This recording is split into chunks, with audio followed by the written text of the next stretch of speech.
Então, dando continuidade aos trabalhos, eu gostaria rapidamente, inclusive, de chamar o professor Dr. Ricardo Antunes à mesa. Por favor, professor Ricardo.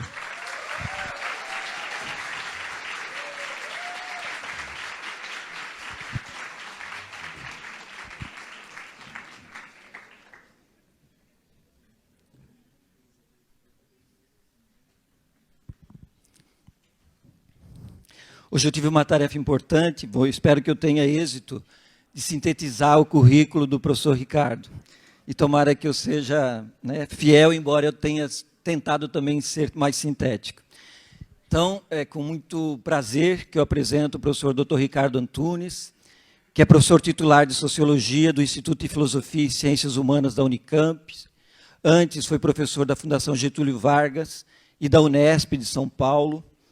Publicou 14 livros no exterior, dentre eles a sua obra Deus ao Trabalho, publicado na Holanda, na Inglaterra, nos Estados Unidos, e ainda outras edições revistas, atualizadas e ampliadas na Itália.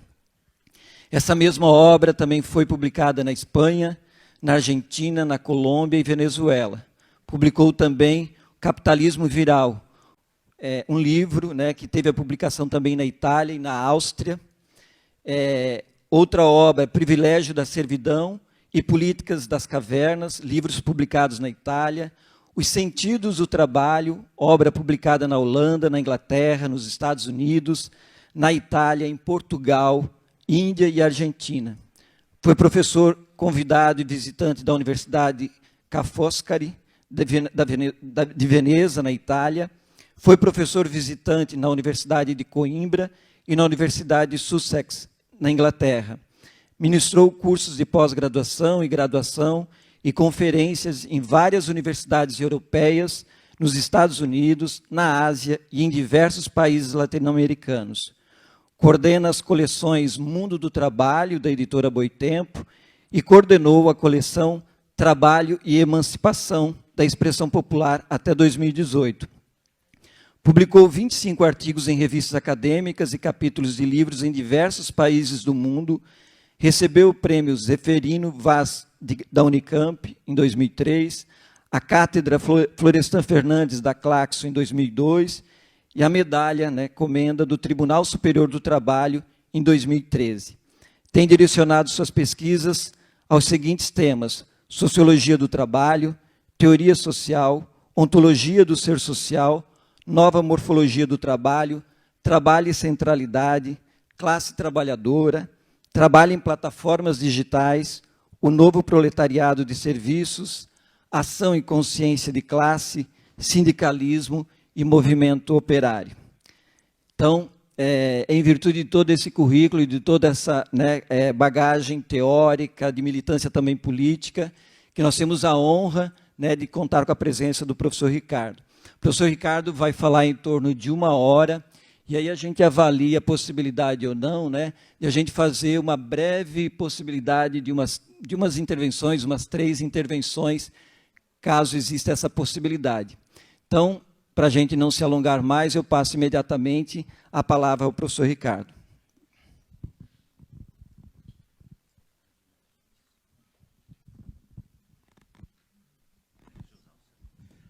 Alô? Boa noite a todas e todos. Ele podia resumir tudo isso aí e dizer que eu era corintiano, eu ficava mais contente. Embora o meu time não vá lá muito bem. Muito bem, é um prazer muito grande estar aqui, é uma felicidade receber esse convite de vocês, não é? Perdão. Eu sou um homem branco, de pele morena, cabelos um dia foram escuros, agora estão cinzas, vamos dizer assim, quase brancos, se não brancos. Estou de blusa azul, camisa azul e calça azul também. Desculpem. A função, queria agradecer, muito especial não tinha ideia da amplitude desse diálogo que vocês estão fazendo, né? De uma questão que é crucial. Nós estamos num momento da história da humanidade que não sei se teremos muito tempo para refletir e tentar mudar o mundo, né? Não arriscaria dizer, não é? Deixa eu ligar meu cronômetro aqui, porque senão eu... Você me ajuda? Quando estiver falando uns 40, falar assim, me avisa com os 40 para eu... Nós estamos num momento da história da humanidade que eu não me arriscaria a falar o que teremos em 30 anos. Realmente não me arriscaria. Não é? A função social das tecnologias no atual estágio capitalista. Eu vou tentar reter ideias fundamentais para aprofundar um pouco mais para o final, mas vou tentar poupá-los de 1 hora, que talvez seja pesado. Embora eu tenha uma absoluta incapacidade de me controlar. E essa porcaria que eu ligo, ela já apagou, ó. Ela não me ajuda. Então deixa essa tecnologia, que ela não me serve para nada. Só me tira o foco. Não é? A primeira questão que eu acho que eu preciso começar dizendo para tentar, e claro que vou tratar esse tema como um cientista social, um crítico da economia política, como faz com quem trabalha com teoria social, e não como um tecnólogo ou um cientista da tecnologia. Né? Qual é o estágio atual do capitalismo? Eu vou ser muito breve aqui, se tempo houver para o debate, a gente volta. Mas eu penso que se não entendermos isso, não adianta ir adiante. O sistema de reprodução do capital é o mais destrutivo desde que o capitalismo começou. Por quê? E eu repito aqui, eu vou ter que ser taquigráfico, não é? Por quê? Porque desde 1973 nós adentramos numa crise estrutural do sistema do capital. Não é mais uma crise conjuntural, sobe, desce, cíclica, sobe, desce, sobe, desce. Agora é uma tendência decrescente e longa. Me ancoro aqui em vários autores, o especial deles, meu querido amigo, que me convidou para ir a Sussex, o Estiva Mesaros, que uma vez esteve lançando, pelo menos uma vez lançando o seu livro aqui, e além de outros, Robert Kurz, François Chenet, mas esse é um ponto fundamental. E é uma crise estrutural. Por quê?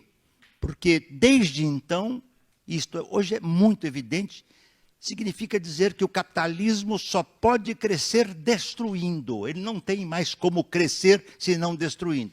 Ah, professor, dá exemplo, levaria 3 dias. Vamos dizer da crise ambiental. Eu via hoje, tá certo, notícias que, de novo, o Amazonas está secando.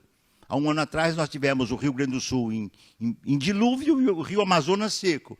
Metade da Europa Oriental em dilúvio e a outra metade pegando fogo. Não precisa ir adiante. Né? Nós não temos mais controle do tempo, do clima, tá certo? Das intempéries que nós estamos enfrentando.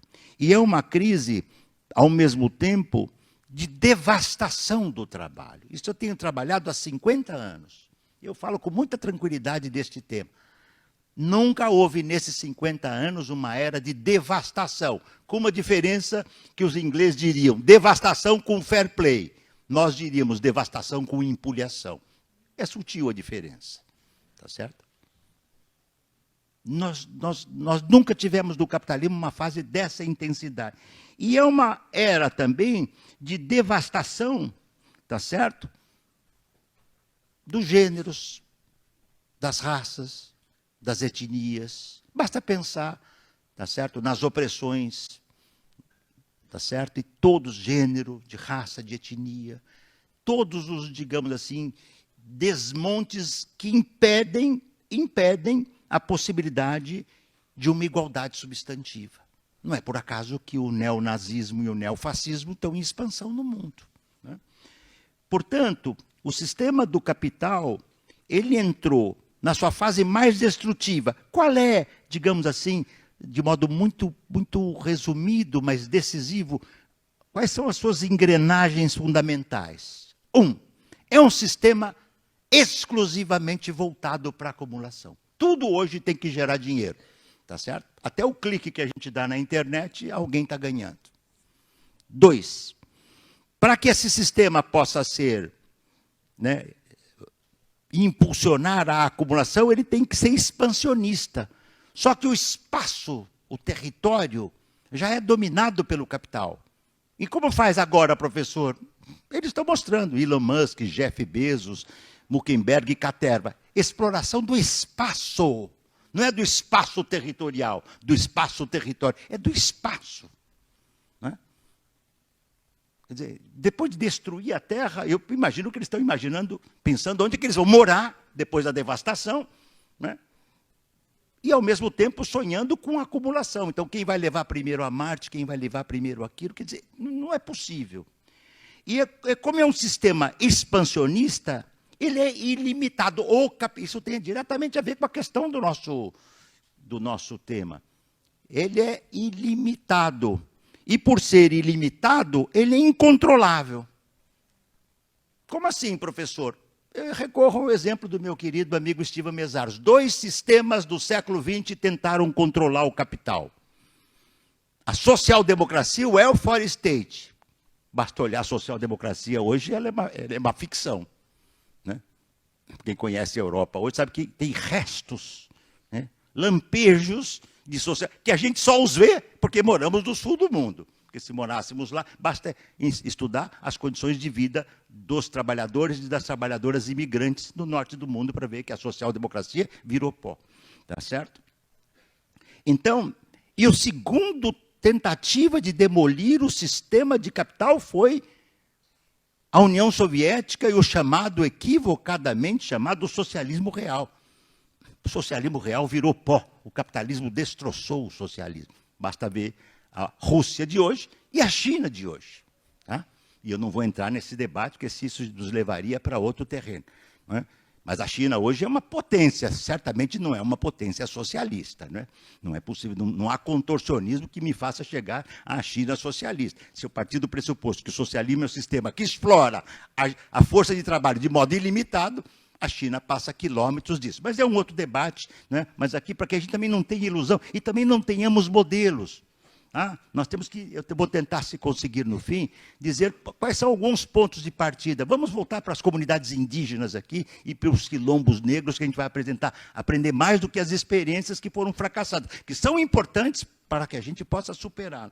Então é um sistema, tá certo? Incontrolável. E é um sistema que, se deixarmos levar ao limite, ele nos leva à tecnologia que nós estamos levando. Eu vou entrar já nela. Mas hoje é possível ter guerras nucleares controladas pela inteligência artificial. O Trump, o neonazista novo, acaba de dizer, no seu primeiro dia de governo, ele nomeou uma comissão para cuidar do futuro próximo da inteligência artificial. Elon Musk, Jeff Bezos, Zuckerberg e companhia. Bom, estamos fritos, né? Estamos aniquilados. Consequência de tudo isto, tá certo? Esta crise estrutural dos anos, que começou em 73, ela teve uma agudização em 2008, 2009, quando dava sinais de melhora, né? Ainda que num quadro declinante. A Covid, não é? 2020, 22, 23, e chegamos à situação que nós chegamos hoje, no descontrole absoluto das condições ambientais e na iminência de uma terceira guerra mundial. O risco de uma terceira guerra mundial, bom, basta imaginar que de um lado da mesa você tem o Putin, de outro lado da mesa você tem o Trump. A única voz sóbria, já que eu dei burdoada à vontade nas primeiras, a única voz sóbria nesse cenário é o chinês. É sóbrio. Isso temos que reconhecer, porque se o chinês fosse um doidão, estaríamos mais perto da fritura. E fritura literal, fritura das bombas nucleares. Uma bomba nuclear é mais ou menos 80 vezes mais potente do que uma bomba atômica. Então, não dá para brincar com isso, entende? Pois bem, dentro desse contexto, crise estrutural, alto desemprego, qual foi a primeira resposta que o capital buscou já nos anos 70 para sair da crise estrutural? Uma explosão tecnológica, uma impulsão tecnológica intensa, tá certo? Que no início levou à automação das indústrias, nos anos final de 70 e 80, a automação industrial. Mas tal qual, como disse o Cal Polanyi, um moinho satânico, a tecnologia é acelerada. Nós estamos falando aqui há 15 minutos, né? A mesa começou há 40 minutos, quantas milhares de inventos foram feitos nesses minutos, entende? Em que direção? Então, nós temos uma explosão tecnológica que me obriga a fazer um parênteses, né? A tecnologia, né, é preciso compreendê-la, porque ela em si, ela não é dotada de autonomia. Na história do movimento operário inglês, os operários, as operárias, a classe trabalhadora inglesa lutou contra a máquina e quebrou a máquina. O sistema de capital piorou, não melhorou.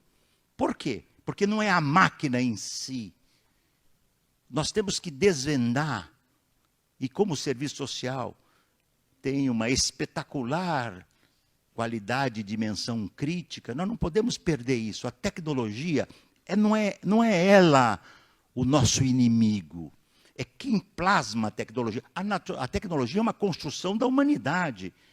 Quando no primeiro universo microcósmico familiar, a primeira mulher, o primeiro homem, aqueles que nasceram a partir do último ser animal, tá certo? O macaco, da sua forma mais desenvolvida, e deu origem aos seres sociais, imediatamente esse universo microcósmico familiar passou a procurar criar as ferramentas para a sua sobrevivência.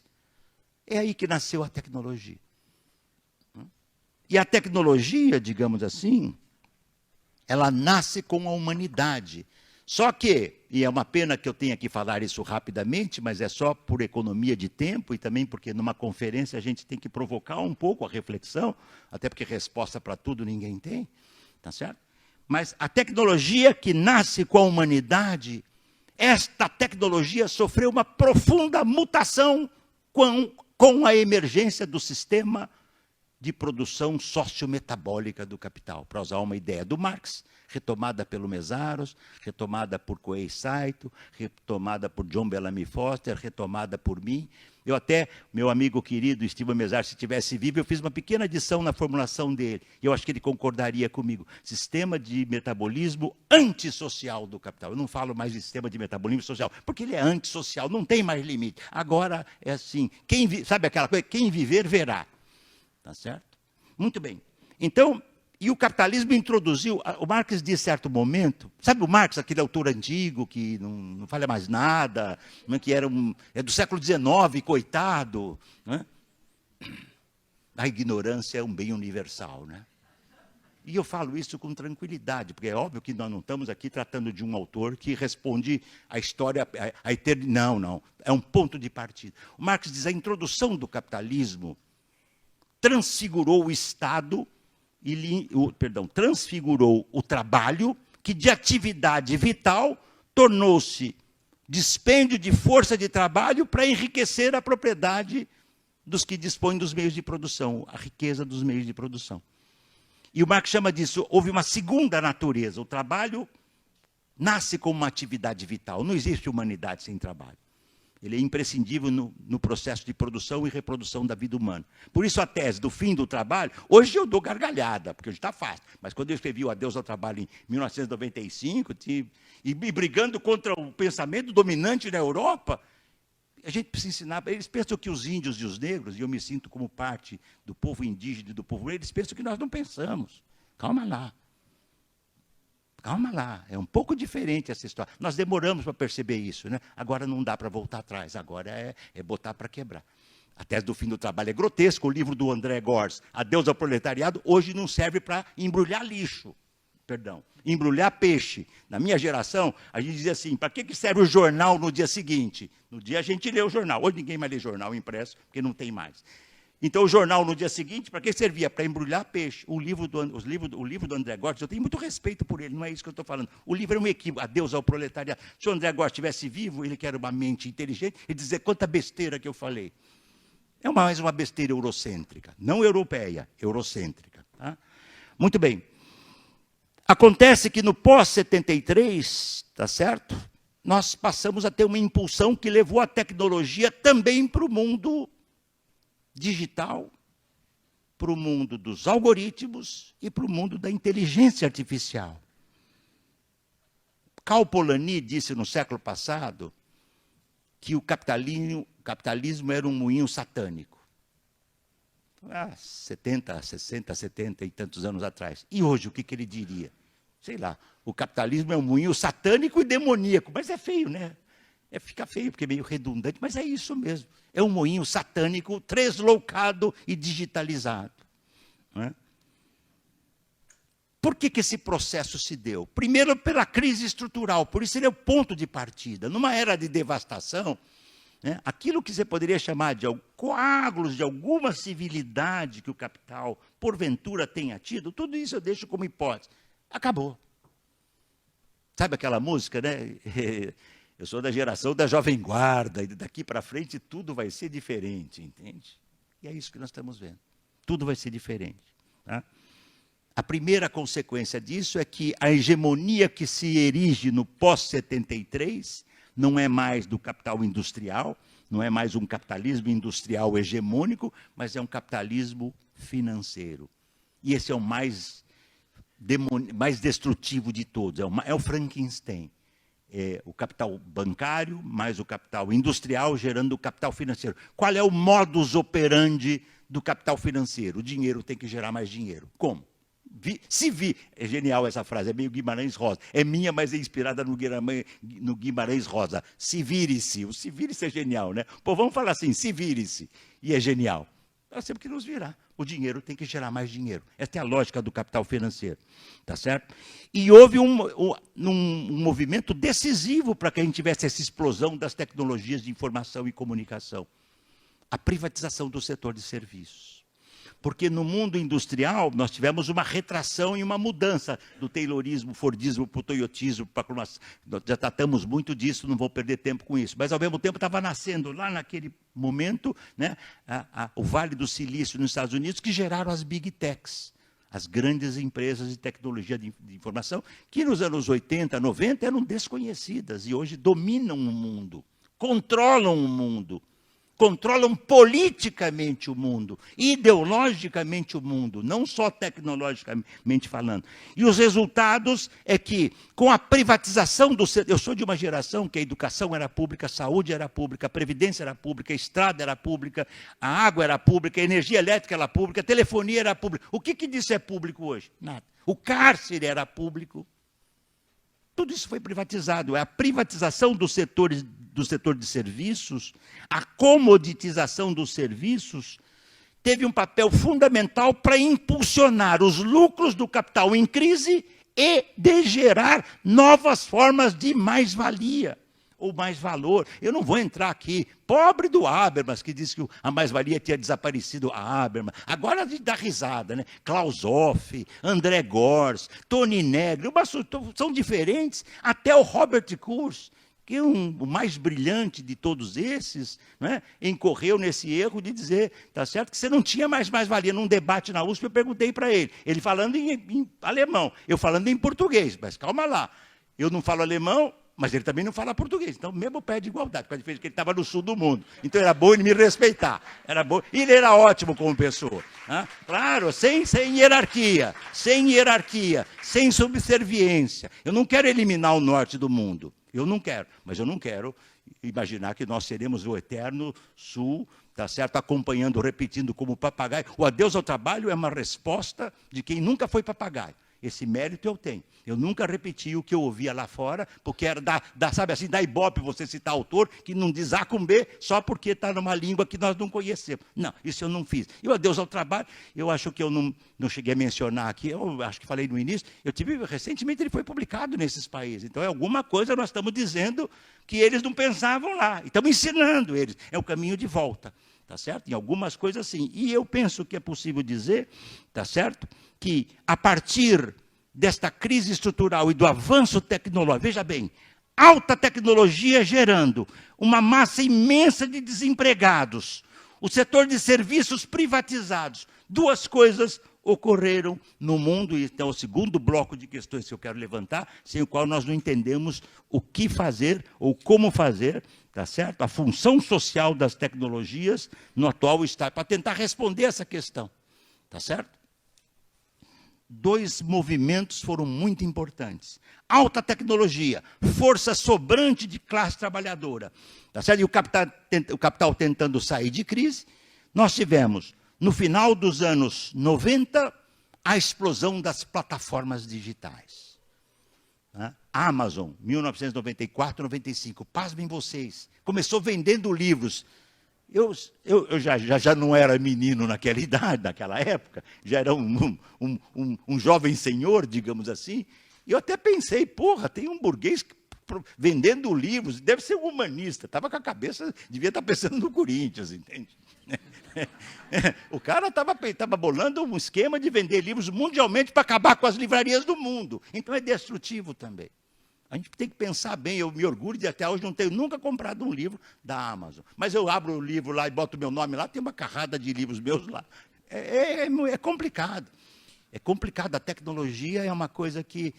É por isso que eu estou tentando mostrar, né, que o inimigo não é o processo tecnológico em si, é o sistema metabólico de produção da riqueza e da produção humana que comanda, impulsiona e dirige o processo tecnológico. E aí a coisa é mais complicada. Além das plataformas, nós tivemos a criação, em 2009, a partir da Alemanha, da indústria 4.0. Eu vou começar com a indústria 4.0, para depois eu falar do capitalismo de plataforma e tentar uma segunda conclusão. O que é a indústria 4.0? Isso está no livro Icebergs, a Deriva, capítulo 1, eu trato disso, está no livro Uberização, Trabalho Digital, capítulo 1 também, ambos os capítulos, um livro que eu organizei do meu grupo de pesquisa, eu fiz os capítulos 1 dos 2 livros, e vários outros artigos de outros autores e autoras que lá estão, tá certo? Eu espero estar com uma junção desses trabalhos todos meus, publicando no final desse ano, no ano que vem, um livro que eu tento juntar alhos com bugalhos e tentar dizer alguma coisa, que o que eu vou dizer aqui, mais ou menos, até o momento é que eu consigo avançar. A indústria 4.0 nasce na Alemanha e tem um objetivo basal. Se tiver alguém especialista das tecnologias daqui, poderá confrontar comigo. Eu falo aqui como um cientista social crítico. Eu falo aqui como um crítico da economia política. O objetivo da indústria 4.0 está explicado no volume 3 daquele cara que morreu e é antigo, velhinho, coitado, né? Ele diz lá, o Marx, do volume 3 do Capital. O Capital, digamos, na sua sequencialidade dioturna, tem um objetivo basal: eliminar trabalho vivo, ampliando o trabalho morto. O que é o trabalho vivo? Trabalho humano. O que é o trabalho morto? Maquinaria. Mas, diz o Marx, atenção, se o capital eliminar todo o trabalho humano, ele morre, ele para. Como assim, professor? Não entendi. É fácil. Depois da pandemia é fácil. Eu até escrevi um livrinho chamado Capitalismo Pandêmico, esse que saiu também na Itália e na Alemanha, e na Áustria em alemão. Tá certo? O que aconteceu na pandemia? Por que as empresas...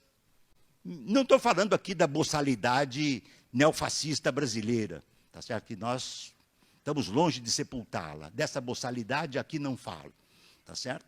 Porque ela é óbvia. Mas em nenhum lugar do mundo os capitais queriam fazer lockdown. Porque se você fica um mês, sem produzir na Volvo, na Suécia, não tem riqueza criada. Entenderam? Se você fica um mês sem produzir na Foxconn na China, ou na Alibaba na China, ou na Apple, tá certo? Onde ela estiver montando, não tem riqueza criada. Por quê? A criação da riqueza, isso o Habermas não conseguiu entender, ainda bem que ele está velhinho, mas continua dizendo besteira. O ano passado defendeu o governo Israel, tá certo? Absurdamente, como se fosse normal, um governo de tipo neofascista fazer o que está fazendo com crianças e árabes do mundo árabe. Quer dizer, é um genocídio que nós estamos vendo e não tem o que fazer. Né? É como se estivéssemos revivendo o que se passou na Segunda Guerra Mundial, onde os judeus eram massacrados pelos nazistas, e nós também, né, não sabíamos, eu não tinha nascido ainda, mas aqueles que nasceram não sabiam como fazer. Muito bem. O capitalismo não vive sem trabalho vivo. Mas ele consegue, este é o discreto charme do capital. Ele reduz o trabalho vivo ao mínimo e tira o corpo, a pele, o sangue e a alma da classe trabalhadora. Seja na sua dimensão mais cognitiva, seja na sua dimensão mais manual, com uma atenção. Não existe nenhum trabalho que não seja simultaneamente intelectual ou manual. Nenhum. Nenhum. Não vou perder tempo com isso, porque isso é uma questão, mas é crucial. O mais intelectual dos intelectuais precisa e recorre ao trabalho manual. E o mais manual de todos os trabalhos manuais precisa do seu intelecto. Por isso que esta era uma tese daquele velhinho Gagá do século XIX, que um dia nos disse que só haveria uma sociedade emancipada o dia que nós conseguíssemos quebrar a disjuntiva bárbara entre Homo sapiens e Homo faber. Trabalho dos brilhantes e o trabalho dos não brilhantes. Esta é uma questão crucial. Muito bem. O que a indústria 4.0 faz, então? Robotização, automação, inteligência artificial, algoritmos, de maneira ilimitada, com um limite ontológico fundamental. Se eu eliminar o trabalho vivo, o capital para. Eu vou tentar chegar, se der tempo, e vou mostrar, tá certo? Mas o que fundamentalmente é a inteligência artificial? Eu fiz algumas incursões, eu não sou tecnólogo e nem cientista da tecnologia. Tá certo? Estão me desculpando da ignorância tecnológica, assim como muitos tecnólogos ignoram as ciências sociais, a ciência acumula assim. Alguns sabem algumas poucas coisas, outros sabem outras poucas coisas, e devagarzinho a gente vai tentando aprender um pouquinho. O que diz a inteligência artificial? Há 1 ano e meio atrás eu entrei no ChatGPT-4. Eles dizem lá, inteligência artificial no OpenAI, no site da OpenAI. ChatGPT-4 era a criação mais recente deles. Eles dizem lá, a inteligência artificial, ela objetiva reproduzir no mundo maquínico, tá certo? No mundo da inteligência artificial, tudo aquilo que o nosso cérebro humano consegue maquinar e fazer e pensar. É uma reprodução do cérebro humano, feito agora por uma máquina. Ela tendo as informações que nós temos, ela, tá certo? Vai responder, como na apresentação tão bonita da jovem que fez aqui, tá certo? Saiu lá uma poesia meio esdrúxula, né? Meio esdrúxula, porque aquilo é uma máquina. Mas saiu. Mas se alguém lesse, um professor desavisado podia dar até um nota 7,5, entende? E eu costumo ser generoso para dar as notas, porque eu respeito muito o tempo do aprendizado das alunas e das alunas. Eu incentivo e não puno. A minha nota nunca foi de punição, ela é de incentivo. Mas mais do que isso, não. Obrigado. É até um consolo, viu? Quem começou puxando as primeiras palmas, eu comecei a dar aula em 1972, são 53 anos, entende? Eu devo gostar desse negócio, entende? Eu devo gostar, já podia estar aposentado, enfim, tudo mais. O que diz o ChatGPT-4? O que ele dizia? Quais são os principais... Isso já está desatualizado, porque de 1 ano para cá, no mundo da inteligência artificial, é quase que se tivesse um calhambeque do início do século passado, entende? Quais são os tipos da inteligência artificial? A inteligência artificial pode ser forte ou fraca. A inteligência artificial forte tem a capacidade, isso é literal, tá? Eu só fiz a tradução aqui. Tem a capacidade de entender ou aprender qualquer habilidade, assim como o ser humano, o que ainda não existe. Esta é a forte, não existia. Agora nós estamos muito perto disso. A inteligência artificial fraca é usada atualmente, ela é capaz de aprender habilidades para uso específico. Por exemplo, né, quando a gente recorre, sei lá, ao Waze, a todos esses mecanismos de informação dos algoritmos para ir a uma região, a outra ou a outra, né, nós estamos utilizando essa inteligência artificial que é a fraca. Só que hoje, esse terreno, como ele não tem limites, né? Vocês viram aquele anúncio, aquela propaganda, não é? Da Elis Regina, lembra-se, no ano passado, retrasado? A Elis Regina, ela é emblemática do risco da inteligência artificial, no plano estético, né? Artístico. A Elis Regina, mais nova, ladeada por sua filha, no outro automóvel, mais velha, porque ela estava, a Maria Rita, com a sua idade real, e a Elis Regina, uma menina. Falando algo que quem é da minha geração sabe que a Elis não se prestaria a isso. Ela era uma mulher rebelde. Ela era uma mulher rebelde, para dizer o mínimo, além da inteligência e de uma cantora magistral. E uma aberração de ver uma mãe menina, uma filha quase vovó, tá certo? E fazendo propaganda de, quer dizer, e 2 dias depois desapareceu, porque isto mostra o limite. É possível hoje fazer um filme sem roteiristas, homens e mulheres, sem atores, sem atrizes. Por isso que houve a greve na Califórnia, em Hollywood, de 6 meses. Porque numa tacada você pode eliminar uma infinitude de profissões. Quando eu entrei na OpenAI, eu fiquei surpreso, porque numa das passagens, eu cito no Icebergs à Deriva, e ponho lá o dia que eu entrei, o link lá que eu entrei. Está lá escrito, é certo, eu fiquei até pasmo, porque isso não é comum na lógica burguesa. É certo que teremos muito desemprego. É incalculável. Mas aí vem aquela medida, mas também criaremos novas profissões. É, mais ou menos na proporção, na seguinte proporção, 1.000 novos empregos e 1 milhão de desempregados. É mais ou menos assim, se eu fosse brincar brincar metaforicamente com valores. Porque é evidente. E eu escrevi esses dias um artigo perguntando, se não for assim, alguém conhece alguma empresa no mundo, corporação plataformizada, que avançou na inteligência artificial, reduziu a jornada de trabalho e aumentou expressivamente os salários, mas para valer? Nenhuma, porque é óbvio. Não é isto. A guerra é entre Apple, tá certo? E Huawei, a norte-americana e a chinesa. Quem ganhar essa guerra passa a ter o mercado mundial do 5G. É uma guerra de gigante. A que ganha arrebenta a outra e a que perde muda de ramo.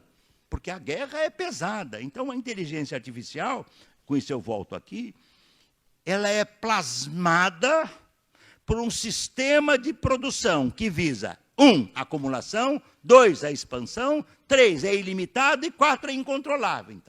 Então, a pergunta de vocês, né?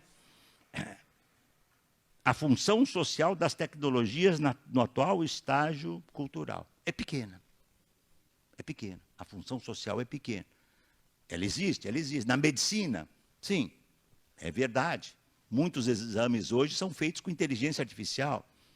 Se nós quisermos usar inteligência artificial na docência, também poderemos. No jornalismo, também poderemos. Mas poderemos fazer, como tão bem fez a jovem que esteve aqui, bota poeta aí, essa máquina boçal, para falar coisa que ela não sabe. Porque é uma máquina desumana. Eu lembro que há 10 anos atrás, mais ou menos, eu li um artigo na Inglaterra que dizia assim, nós demos as músicas, eu não lembro se foi do Bach, do Chopin, do Mozart, para uma inteligência artificial, todas as músicas de um deles, todas, cria uma obra de arte. Foi incapaz, porque falta o momento catártico. Sabe o que é o momento catártico? Aquele clique que o Mozart, ou que o Michelangelo lá pintando a Capela Sistina, de repente o dedo ali quase se aproximou de um com o outro. Esse é o momento catártico. A máquina não vai criar um dedo, vou pensar que é sacanagem, entende? Se puser um dedo junto com a máquina não é capaz disso, entende? Né? Então, qual é o problema que nós estamos tendo? A indústria 4.0 desemprega em massa. Aí nós temos que entrar na segunda ponta do mesmo processo destrutivo. 1994, 95, Amazon. 2004, Amazon Mechanical Turkey. 2009, Uber. Uber Eats, Uber Health, Uber Works, Airbnb, Facebook, tá certo? Workana, Mercado Livre, né? Shopee, tá certo? 99, Cabify, a lista é imensa. Cada lugar do mundo que você vai pode ter o mesmo nome, se é uma transnacional ou ter outro nome.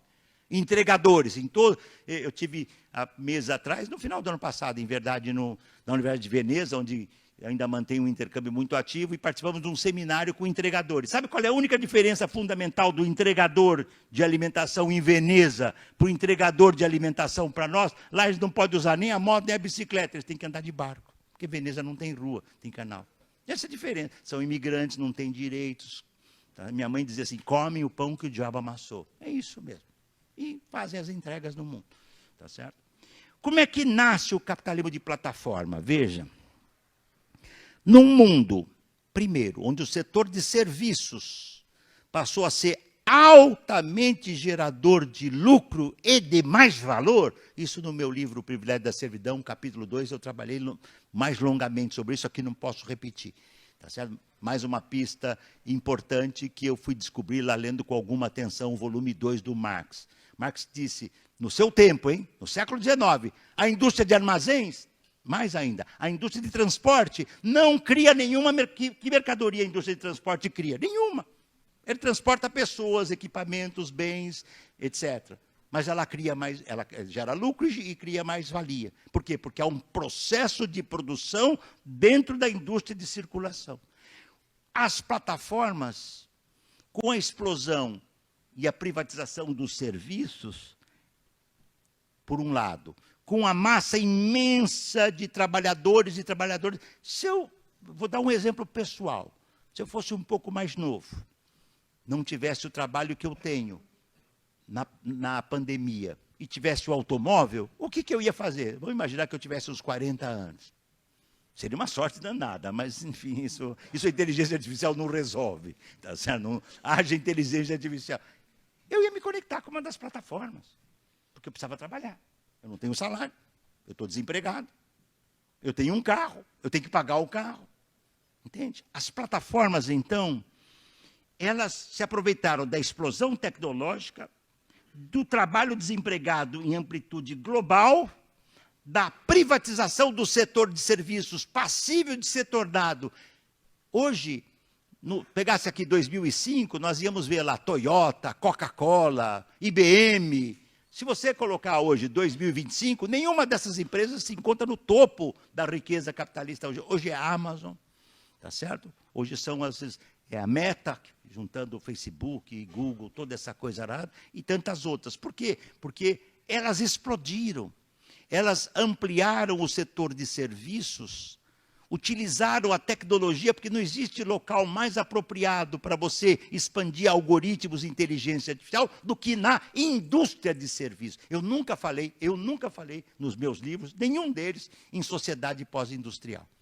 Tá? O único reparo que eu faria, você teve uma paciência danada, pudera eu ter tido o senso comum, o bom senso de ter feito 25 artigos. Eu deve ter uns 2.500, entende? Mais ou menos. Mas porque eu sou meio destrambelhado e workaholic, devia trabalhar um pouco menos, né? Essa é a única diferença, porque é muito ruim você ficar preenchendo horas e dias preenchendo esses dados infernais. Olha, até vocês que são muitos aqui, muitos e muitas professores universitários, quantas horas do dia a gente perde hoje preenchendo inutilmente plataformas digitais? Horas.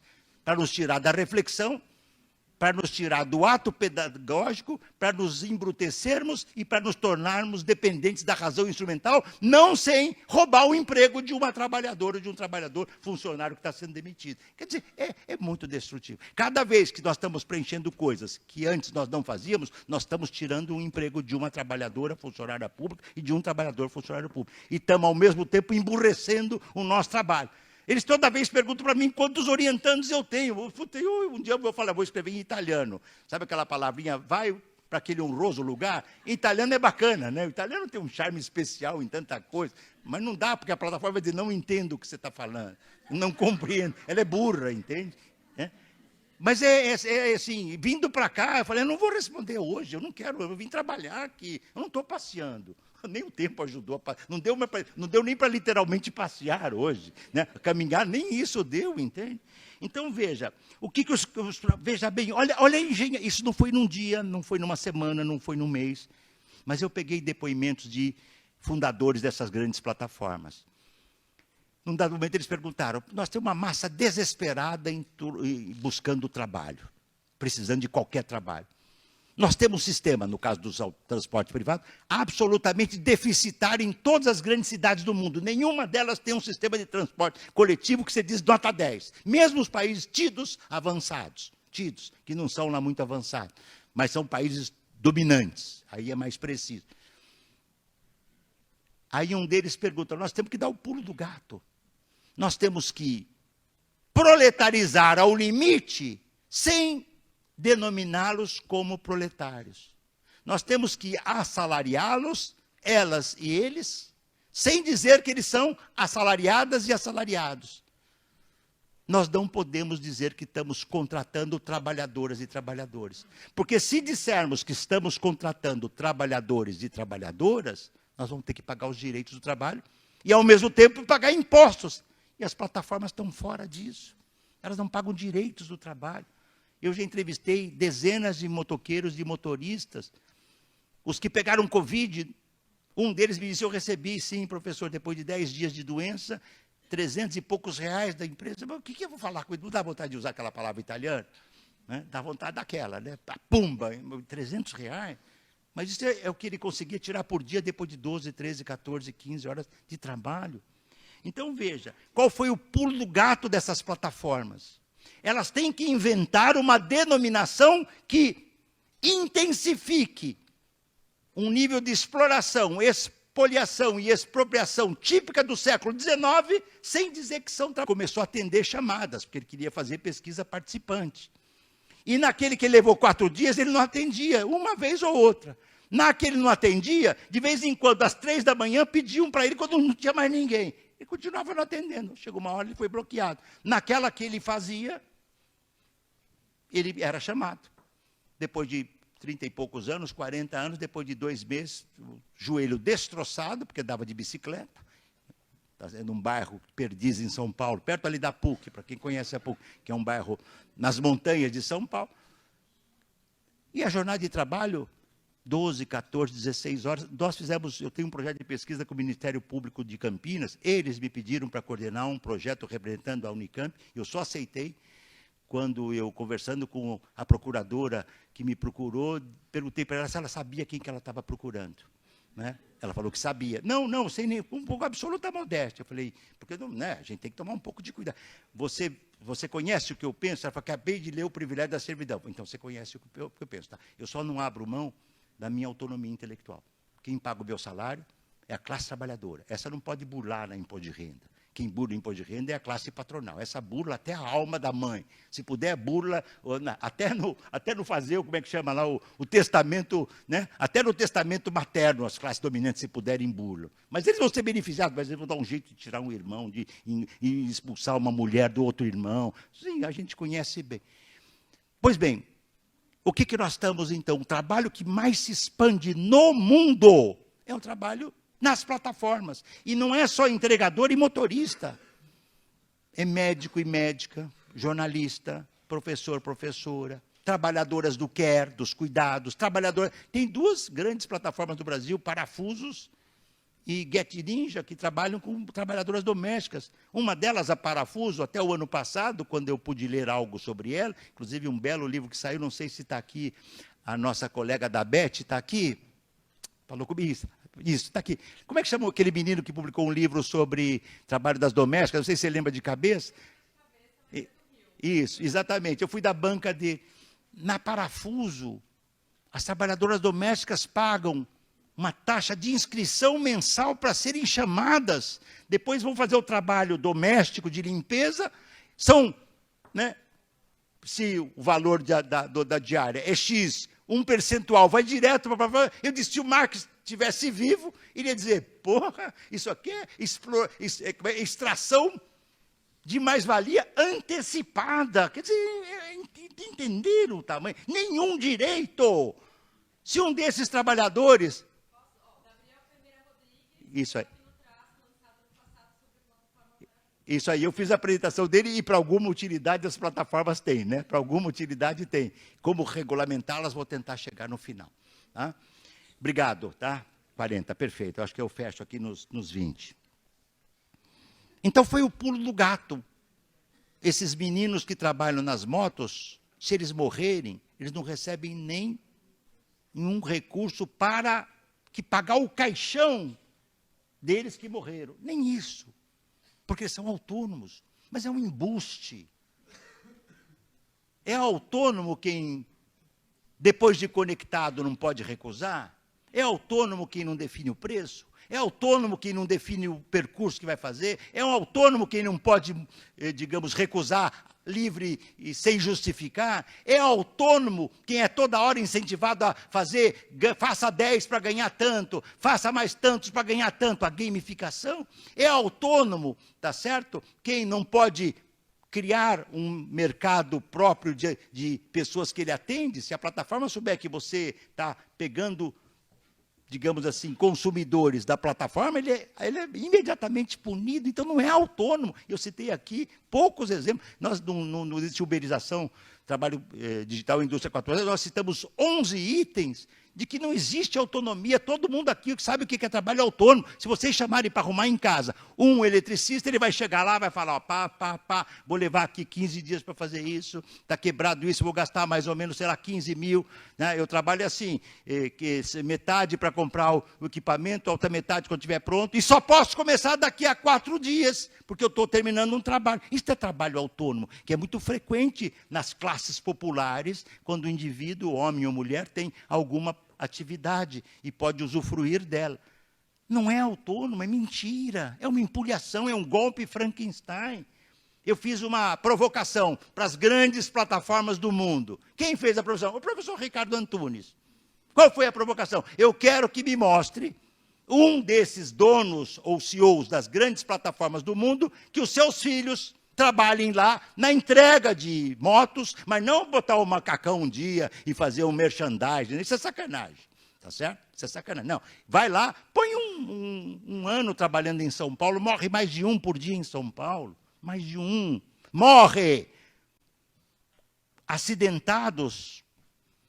Muitos acidentes não entram como acidentes de trabalho, porque você não consegue provar que é um acidente de trabalho. Então, veja, é um pulo do gato. Então, olha a tragédia, por isso que eu chamei as duas pontas do mesmo processo destrutivo do capitalismo. Eu estou tratando muito objetivamente. Ah, professor, mas você está carregando na tinta. Já me fizeram essa crítica outras vezes. Você não acha que você está exagerando? Eu falei, estou sim, para menos. Porque se eu for falar tudo o que eu penso, aí a coisa é um pouco mais... Estou exagerando para menos, entende? Porque eu entrevistei muito, meu grupo entrevista, eu entrevistei muitos entregadores. Eu perguntei para um deles, motorista, qual foi o dia que ele trabalhou mais? Ele disse 20 horas. 20 horas.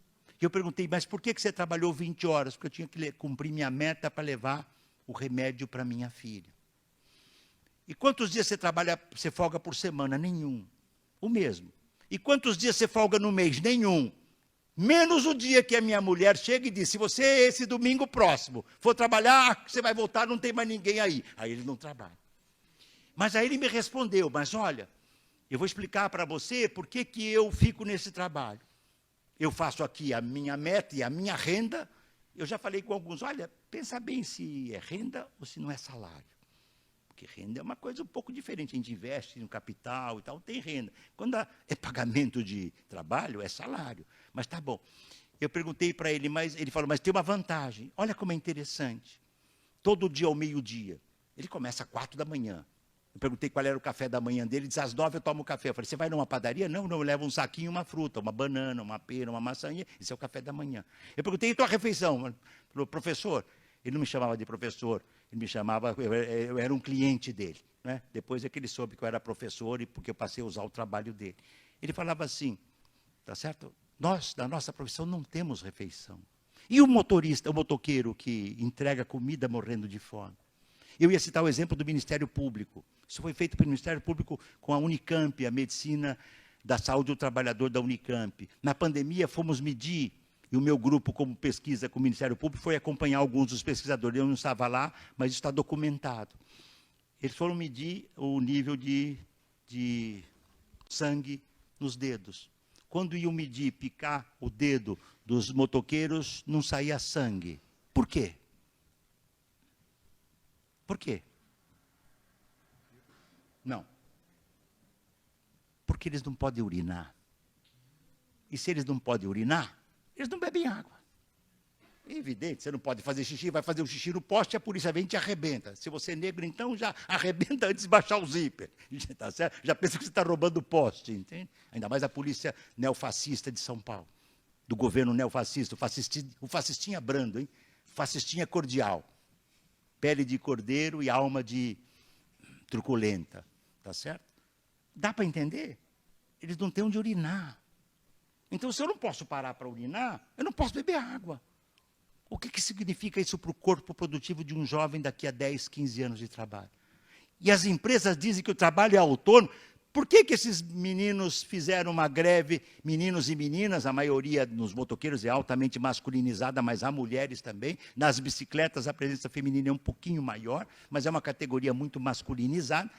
Por que vocês lembram o dia que eles fizeram a greve? Agora essa última.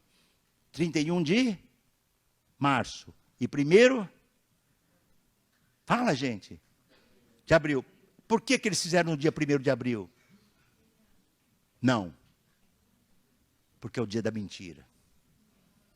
Eles fizeram porque era o dia da mentira. Nós vamos mostrar para as plataformas que aqui ninguém é autônomo, que aqui ninguém tem direito, que aqui a gente não pode ver os nossos filhos quando chegamos em casa, que eles já estão dormindo. A gente chega às 2 da manhã, eles já estão dormindo. Quando a gente sai às 6 da manhã, eles não acordar. Que aí não tem um dia de descanso. A jornada não é 6x1, é 7x0. E o 1º de abril, foi porque é o dia da mentira. E tiveram que parar São Paulo, e eu soube que o fenômeno foi nacional em várias cidades do país, mas em São Paulo foi muito importante. Eu estava em São Paulo nesse momento. Eles pararam São Paulo. E pela primeira vez, que me consta, foram recebidos por empresa, porque você não faz, você trabalha numa empresa que você não tem contato, você é controlado por um algoritmo que não te responde. É invisível, entende? Então, o que eu posso dizer? O capitalismo de plataforma, Uber, Amazon, Mechanical Turk, Airbnb, arrebentou com as condições de vida nas cidades do mundo. A população em vários países do mundo está enfurecida porque não se consegue mais alugar apartamento para a população local. Por que eu vou alugar um apartamento? Por $3.000 por mês, eu posso cobrar $3.000 por uma semana. Não alugo mais, então a população não pode mais viver. Mudou todo o sistema imobiliário, tá certo? De locação do mundo. Entende? Então, são mudanças muito profundas. Uma, a indústria 4.0 desemprega, e a outra, o trabalho uberizado, plataformizado, emprega. Sob uma condição: você não é empregado nem empregada. 2, você não tem direito. Por quê? Porque você é autônomo. E a prova de que você é autônomo é que você é dono da bicicleta.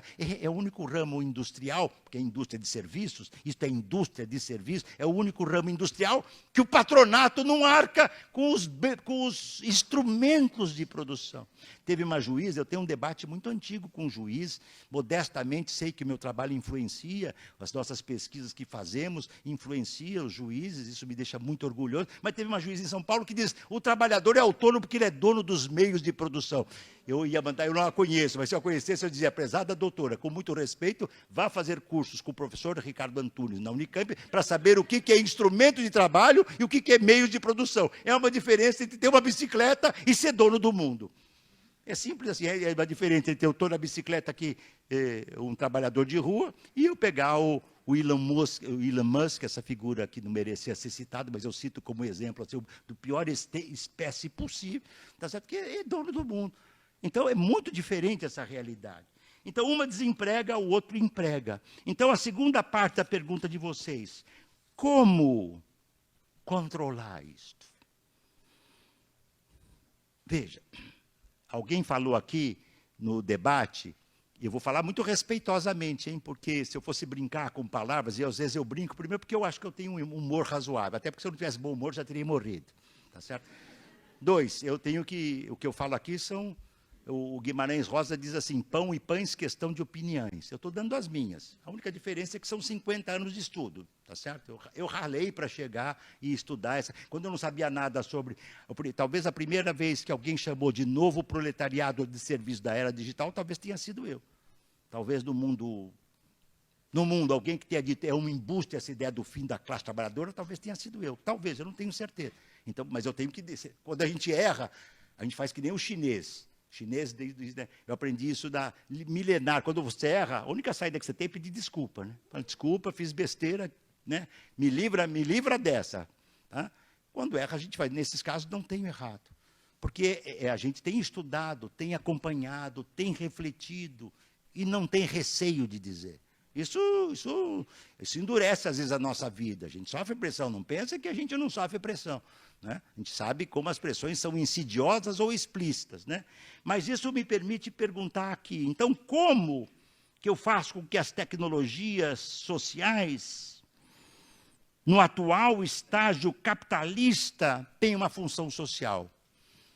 Eu tenho que controlar o capital. Mas, professor, você não disse que o capital é incontrolável? Disse. E você, acho que você não deu nenhuma prova. Dei duas.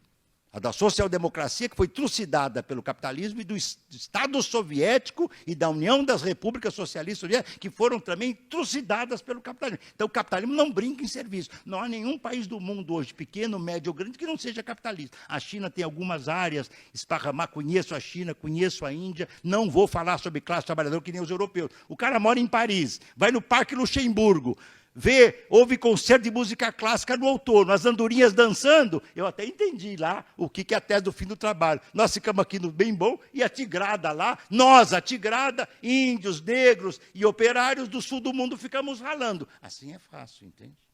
Assim é fácil. A tecnologia que nós temos, então, hoje, como é que eu vou controlá-la? Eu tenho que controlar o sistema do capital. E o sistema do capital é incontrolável. Então, eu queria ser mais otimista para vocês, mas nós temos que reinventar um novo modo de vida. A natureza está destroçada. A humanidade que trabalha está destroçada. Você trabalhar, nós estamos trabalhando no século XXI com uma monumental tecnologia. O que é o crowdsourcing? O crowdsourcing é a variante digital do outsourcing do século XIX. E o que era o outsourcing do século XIX? Homens, mulheres e crianças trabalhando em casa com jornadas ilimitadas, sem nenhum direito. As mulheres só tinham direito a não trabalhar no início da Revolução Industrial quando seus filhos nasciam. Tem muitas mulheres aqui. É possível ter certeza absoluta do dia e da hora que as crianças vão nascer? Se você não, como naquela época não fazia cesariana, não. Então, muitas nasciam na fábrica. Eu fui visitar no Quarry Bank Mills, um museu da Revolução Industrial em Manchester, na Inglaterra, o berço da Revolução Industrial. Se eu fosse um engenheiro, eu ia ter um gozo catártico, porque máquina A, máquina B, sei lá. Eu não tenho nenhuma afinidade com o mundo, não estou criticando nenhum engenheiro, e longe disso. Eu não tenho, deve ser um limite nosso, por suposto, né? Mas o que me impressionou nesse museu da Revolução Industrial é que as crianças dormiam em caixas, assim, mais ou menos 1,30 m, com 60 centímetros, fechado em caixas. Parecia um túmulo de madeira rústica em Manchester, que é uma das regiões mais frias da Inglaterra. Era assim. Hoje você vê trabalhadores e trabalhadoras, tá certo? Em situações aviltantes. Isso, em pleno século XX, é um aparente paradoxo. Num nível avançado de tecnologia, nós chegamos a um padrão de exploração, expoliação e expropriação da força de trabalho que nos coloca um desafio. Então, primeiro, nós temos que regulamentar essa tecnologia. Mas se o que eu falei aqui tiver um fundo de verdade, eu não dei a minha opinião. Qual sistema conseguiu até hoje civilizar o capital? Ah, professor, no welfare state. Assim é fácil. A Suécia paga bem a classe operária sueca e paga 10 vezes menos os operários das fábricas suecas do mundo. Assim é tranquilo. Mas o mundo é global. Então, não está certo o operário brasileiro ou a operária brasileira ganhar 10 vezes menos que o operário sueco, finlandês, italiano, francês, norte-americano. Está certo?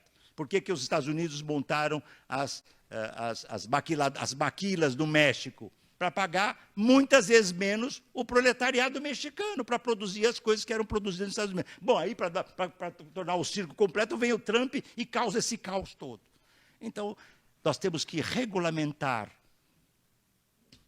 a tecnologia, como nós temos que regulamentar as condições de trabalho. Nós temos que lutar. Nós temos um site que chama Nenhum Trabalho Sem Direito de Verdade. É a minha pesquisa com o Ministério Público do Trabalho. A tese é muito simples. Nenhum trabalho sem direito. Não estou falando em outro mundo, não. Eu sei com quem eu estou conversando, e como eu vou aqui, como eu vou aqui, como eu vou ali. Tá?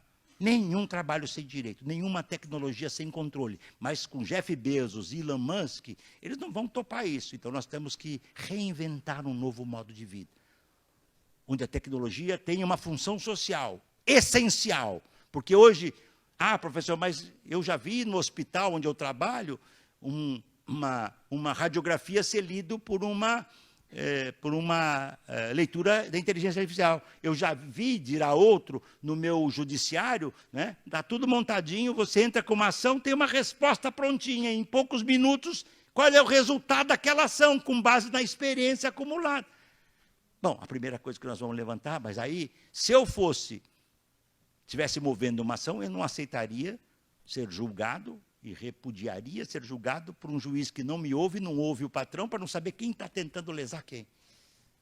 Perceberam o tamanho da coisa? E não aceitaria que um sistema maquínico da inteligência artificial fosse usado como instrumento de guerra, como é usado hoje pela Rússia para invadir a Ucrânia, pela Ucrânia para devolver a ONU, pela OTAN que está se armando, tá certo?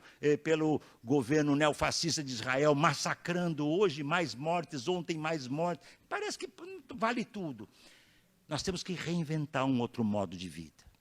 Ah, professor, mas isso é difícil. Bom, a outra alternativa que nós temos, eu lembro a Rosa Luxemburgo. Não é? Rosa Luxemburgo dizia, socialismo barbárie. O meu amigo Estiva Mesaros, luxemburguista, como sempre foi, disse, se a Rosa tivesse visto, então aqui eu não tenho nenhuma originalidade, estou plagiando meu mestre e meu amigo, que era luxemburguista, não é? Ele disse, hoje não dá para dizer socialismo barbárie, na barbárie nós já estamos, e a tecnologia que nós temos hoje é a expressão da barbárie. Temos que reinventar uma sociedade onde um novo modo de vida, a tecnologia seja para uso prioritário da humanidade, a natureza seja impedida da sua devastação, que está nos levando à morte. Quantas pandemias são decorrências do aquecimento global? Agora mais essa, né? Mais essa gripe aviária. É uma atrás da outra. Tá? E nós temos que reinventar um mundo onde a iminência de uma guerra não seja o risco de uma tragédia. Então, nós estamos num momento muito duro da história. Ah, professor, mas você é utópico. Se for no sentido grego, utopos, o não presente, sou mesmo, o não presente. Mas calma lá, e vou terminar por aqui. Quando eu não sei responder, e alguém me pergunta uma daquelas perguntas que eu não tenho ideia, eu vou olhar para a história. Idade Média, século IV ao século XVIII. Mais de 10 séculos, quase 14 séculos, se for de ponta a ponta. Vocês acham que algum dia passou na cabeça de um senhor feudal que morava num castelo, que tinha rios para defendê-lo, e tinha até jacarés prontos para morder quem pulasse aquelas pontes, numa sociedade que tinha reis, que tinham poder, e numa sociedade que a nobreza, tá certo? Que a igreja era dominante, será que podia passar na cabeça deles que um dia alguns deles fossem executados e degolados na praça, como é que chama aquela praça na França, que eu já passei várias vezes, nunca lembro do nome, acho que deve ser um pouco de ficar um pouco porque a revolução mais violenta do mundo não foi nem a russa nem a cubana, a mais violenta do mundo foi a burguesa. Né? Ali, ó, deceparam reis, nobres, por quê? Vocês já ouviram essa frase, tudo que parece muito sólido pode desmanchar no ar. Tudo que parece muito sólido pode desmanchar no ar. A história não é uma sucessão, digamos assim, que não tenha tensões, confrontações. Só que agora nós temos um risco pior. É o risco do fim da humanidade. Então, vocês, meninas e meninos do serviço social, né, nós que já estamos, digamos, um pouquinho mais para lá do que para cá, né, continuamos na batalha, mas vocês têm que lutar. Né? E quem acha que a luta no modo do mundo não conseguiu nem entender o que passou no dia 31 de março desse ano e no dia 1º de abril. A luta dos entregadores, que muita gente dizia que não conseguiriam lutar. É assim que nós vamos controlar a tecnologia. Seria mais fácil eu chegar aqui como um paspalho, só falar besteira para vocês, a tecnologia maravilhosa, que bacana e tal, provavelmente cobraria um cachê do ludibril, né? Depois você pode perguntar aí para os organizadores da coisa qual foi o nosso cachê para vir falar aqui, tá certo? Nosso cachê foi a nossa militância intelectual, foi a nossa pesquisa e a nossa confiança ardorosa de que só a luta de classes, da classe trabalhadora ampliada, heterogênea, complexa, fragmentada, do proletariado industrial, agrícola, da agroindústria e dos serviços, o novo proletariado industrial da era de serviços, nós haveremos de causar muita confusão nesse mundo destrutivo do capital. Saudações a vocês, que tenham um seminário bonito, tá bom? Obrigado.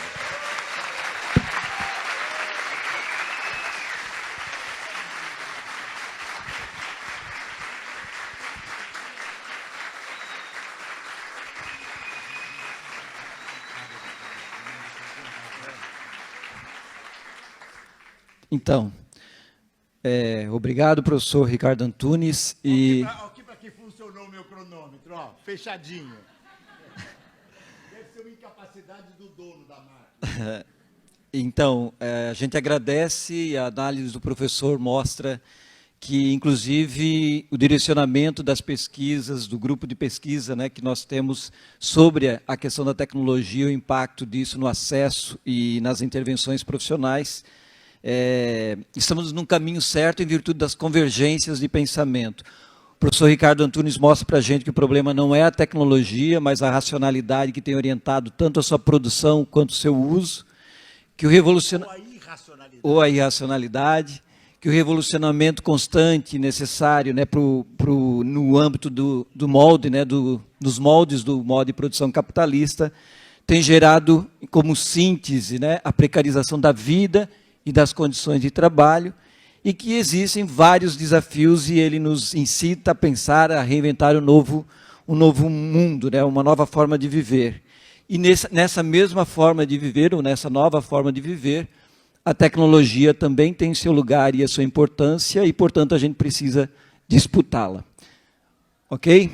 Pessoal, só para dizer que a gente não vai poder fazer as intervenções, em virtude do nosso tempo, o professor precisa jantar, os outros palestrantes também, mas eu queria, antes de fazer o encerramento, de convidar todas as pessoas que estão aqui presentes e as que estão nos acompanhando virtualmente, né, na sessão remota, por meio do canal do YouTube, que amanhã, né, nós teremos a continuidade das nossas atividades, a partir das 9 horas da manhã, com a palestra Formulação e Implementação das Políticas Sociais na Era da Digitalização. Então, presencialmente aqui e virtualmente no mesmo canal do YouTube, estarão aqui conosco a professora doutora Maria Lúcia Lopes da Silva, da UNB, a professora doutora Jerusa Marque, da Universidade Federal de Santa Catarina, o professor doutor Davidson Faustino, da Unesp, com a mediação da professora Edivane de Jesus. Então, muito obrigado pela presença de todos e todas, tenham uma boa noite e amanhã a gente continua os nossos trabalhos aqui e contamos com a presença de todo mundo. Obrigado.